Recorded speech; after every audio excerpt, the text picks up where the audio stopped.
Hey guys, Dr. Dex here. Today I want to talk to you about 5 ways to increase productivity on your job site and your workflow. So just some tips that I have for you that I try to do on a religious basis that really helped me out and thought maybe I'd share them with you. Number 1, invest in your tools. It's really difficult to complete a task if you're constantly running to rent a tool or go buy a tool, or you have a tool that you bought that was really inexpensive and then it breaks. I've had that problem. As a matter of fact, last October, as an example, I had purchased a concrete vibrator from Harbor Freight Tools. And unfortunately, as I was setting it on the ground, I was setting it down a little too hard and it just cracked the whole housing, and then the whole tool was bad. Plain. You guys hear that? The longer I'm in business, the higher quality tools I invest in because they last longer.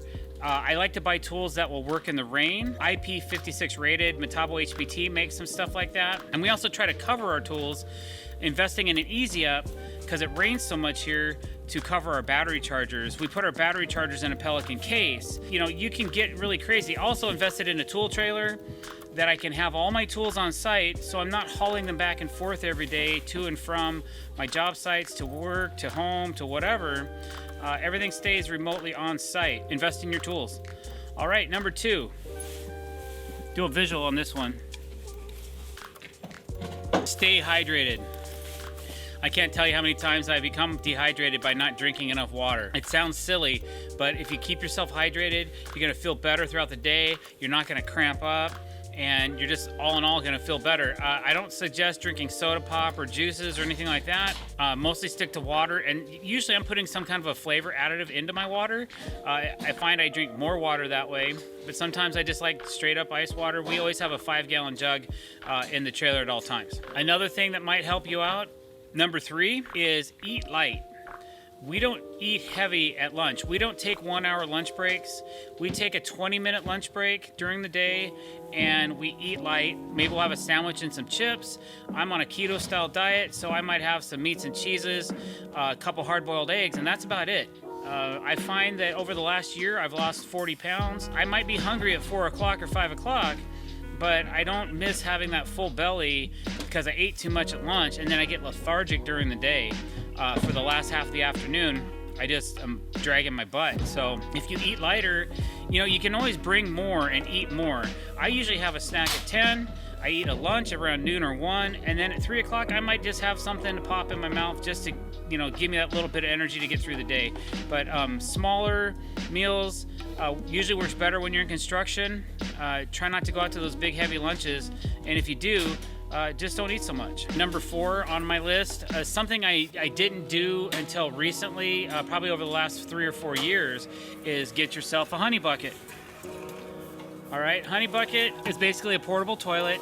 They have services. Yeah, it's gonna cost you some money, a couple $100 a month to have one, but it sure saves you time. You can be more productive if you can use the bathroom.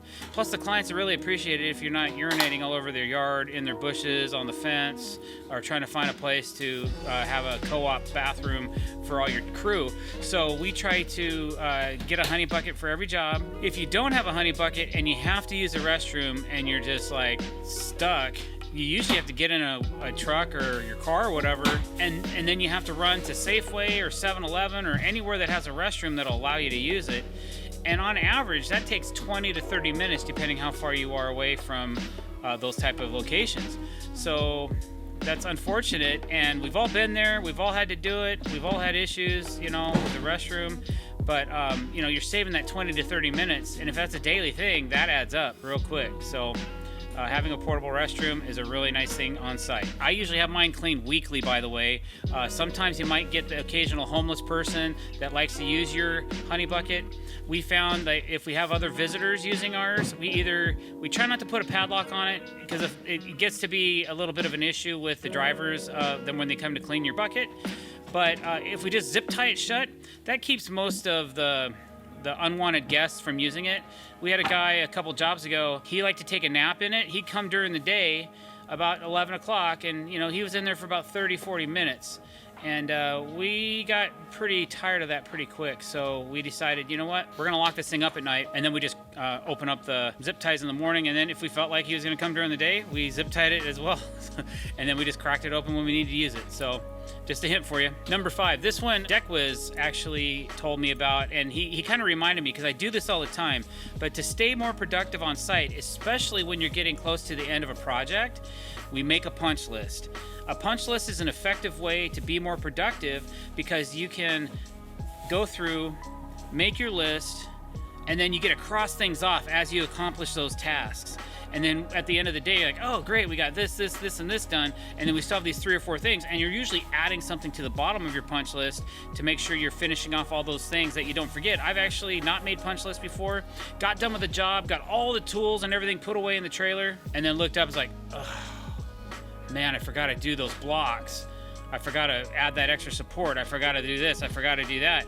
Then our trailer's packed so tight, usually Z Deckman's like, dude, do we really have to dig in to find this? I'm like, yep, we do, because we didn't make a punch list and we didn't write it down, and now we're spending 30 minutes digging it out of the trailer just to do the tasks that we should have done, because we would have had a punch list and we would have been done by now. So to be most productive, always make yourself a punch list, or do like I do and write things down on your phone. And I even wrote this list down to be able to reflect it back to you. So a punch list is a great way to stay more productive. And I'm gonna give you a bonus. I was thinking about this yesterday. When it comes time, if you're a solo worker and you work by yourself, I totally respect that. I did that grind for about 10 years. But when you get to the level that you can be more productive, hire good people to work with you on your job sites. You know, I never go to Home Depot and hire anyone off the side of the street. I do full interview and try to find the right positive people that can always help me, that are willing to do whatever it is, whatever the task is needed. When you have an efficient team, a nice crew, everybody's in the workflow, and after a couple months, you know, you just start to get to know each other's habits, and then all of a sudden I'm looking for something, and then DeckWiz comes up and hands it to me. I'm like, huh, thanks, because he knew what I was thinking. So that really increases your workflow, especially when you're working off ladders. Like if I'm up on a ladder, I might call out even to our cameraman and say, hey Cal, hand me that drill, because the guys are busy or whatever, and I'm trying to, whoever's closest, I'm trying to inconvenience somebody the least when I'm doing it, but I probably do it the most out of everybody just because I'm constantly thinking 4 steps ahead, trying to get this job done. But that's what the guys are here for, man. They're here to assist me and help me build this deck or whatever project we're on. And so hiring the right people for the project really increases your productivity and your flow, as long as it's in your budget and you can afford it. I definitely recommend that. All right, so that's all I have for you today on how to increase productivity. I hope you enjoyed this video. If you did, don't forget to click that subscribe button and hit that bell icon to be notified when we're putting out fresh content. Also, give us some ideas in the comments below of other videos you'd like to see. We'll put them on the list and get them sent out for you as soon as possible. Thanks for watching, guys. Have a great day.